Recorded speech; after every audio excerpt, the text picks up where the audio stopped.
Hi. Let me ask the audience a question. Did you ever lie as a child? If you did, could you please raise your hand? Wow, this is the most honest group of people I've ever met.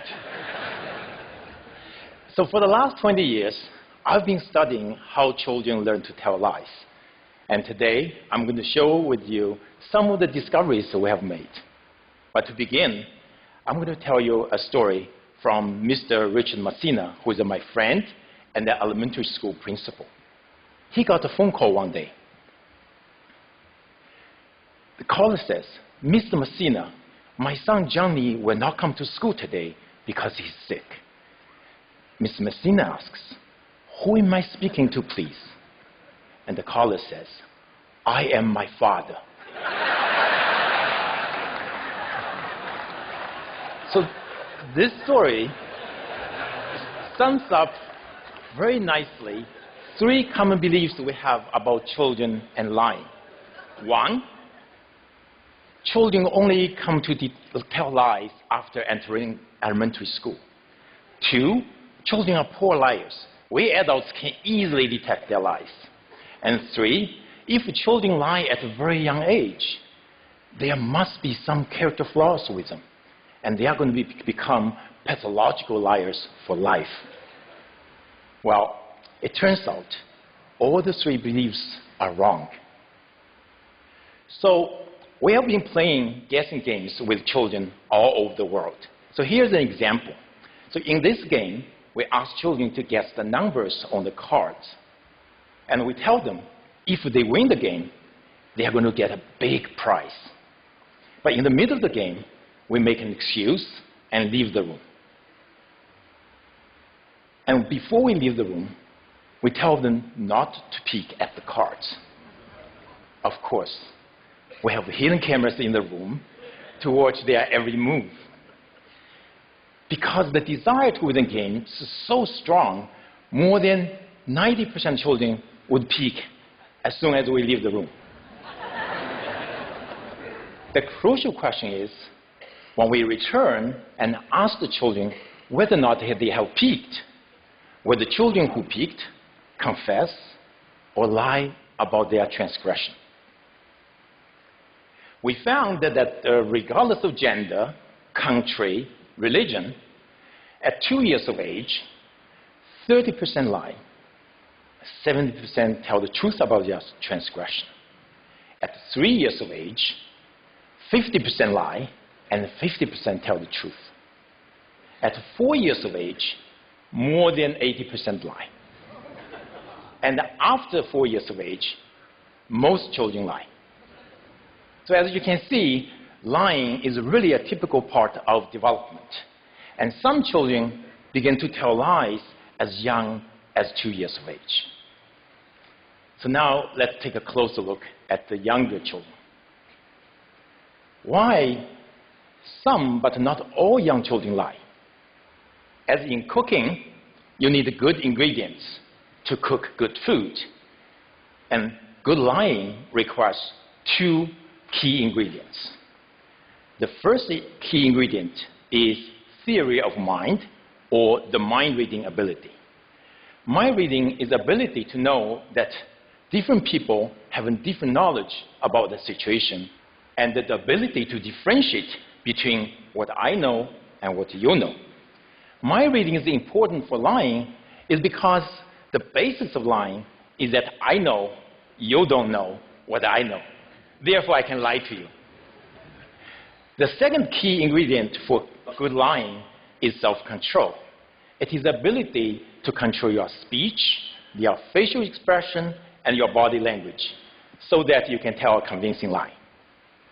And we found that those young children who have more advanced mind reading and self-control abilities tell lies earlier and are more sophisticated liars.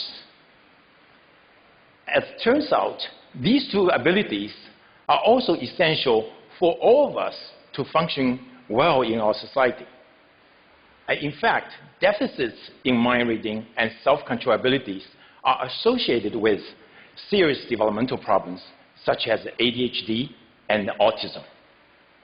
So if you discover your 2-year-old is telling his or her first lie, instead of being alarmed, you should celebrate. Because it signals that your child has arrived at a new milestone of typical development. Now, are children poor liars?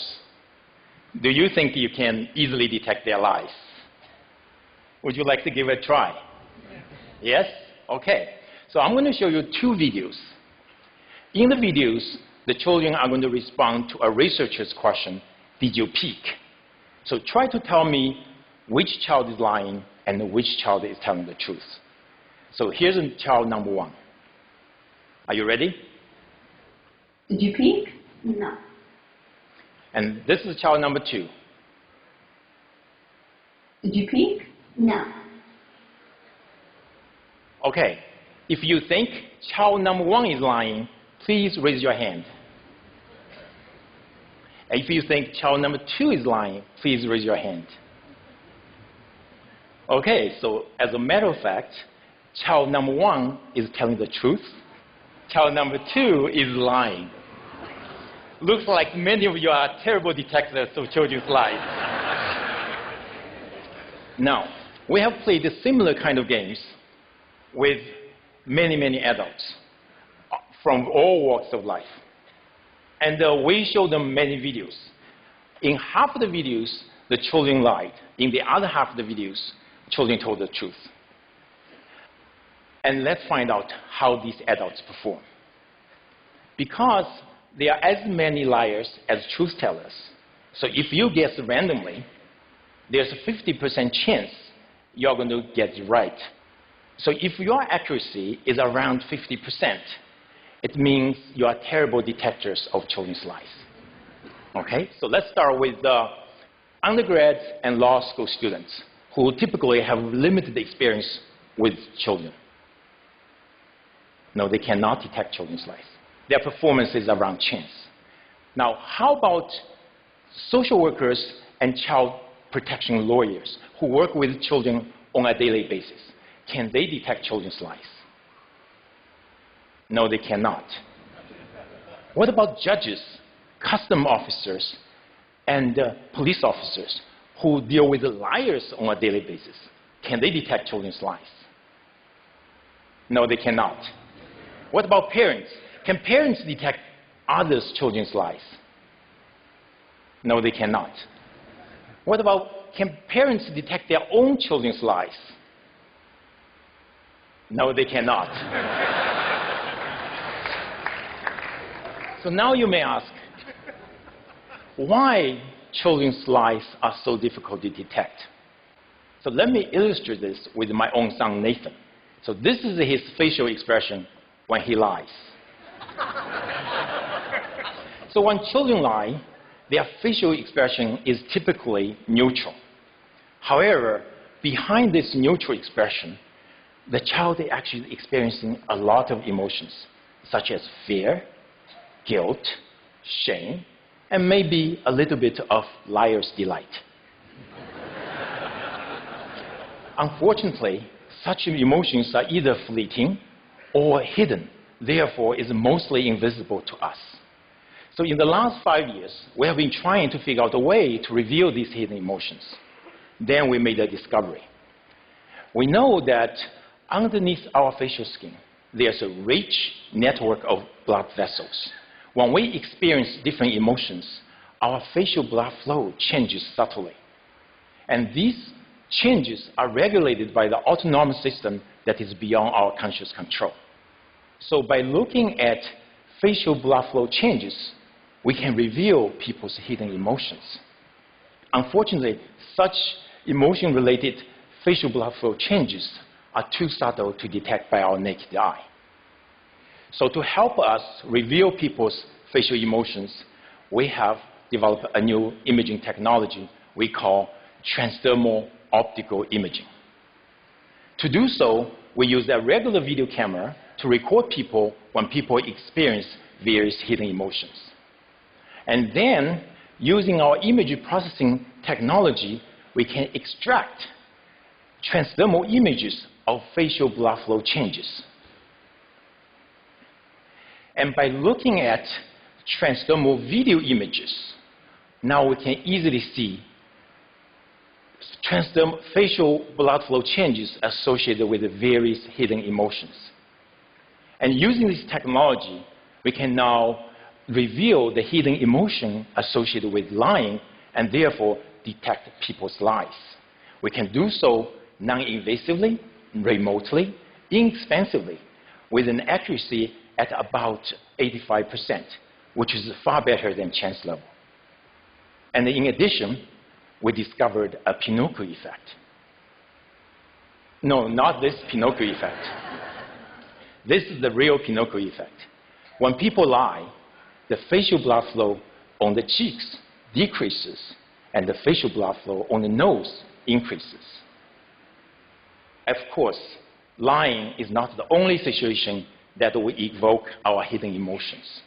So then we ask ourselves, in addition to detecting lies, how can our technology be used? One application is in education.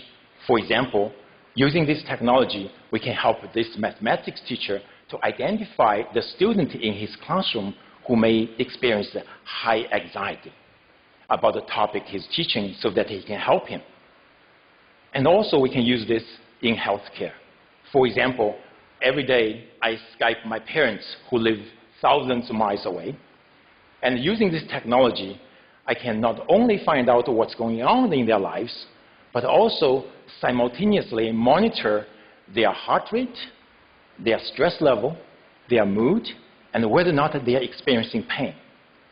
And perhaps in the future, there are risks for heart attack or hypertension.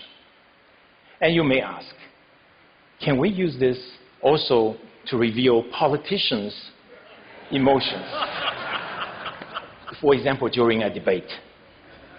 Well, the answer is yes. Using TV footages, we could detect the politicians' heart rate, mood, and stress, and perhaps in the future, whether or not they are lying to us. We can also use this in marketing research, for example, to find out whether or not people like certain consumer products. We can even use it in dating. So, for example, if your date is smiling at you, this technology can help you to determine whether she actually likes you or she's just trying to be nice to you. And in this case, she's just trying to be nice to you. So, transdermal optical imaging technology is at the very early stage of development. Many new applications will come about that we don't know today. However, one thing I know for sure is that lying will never be the same again. Thank you very much. 谢谢。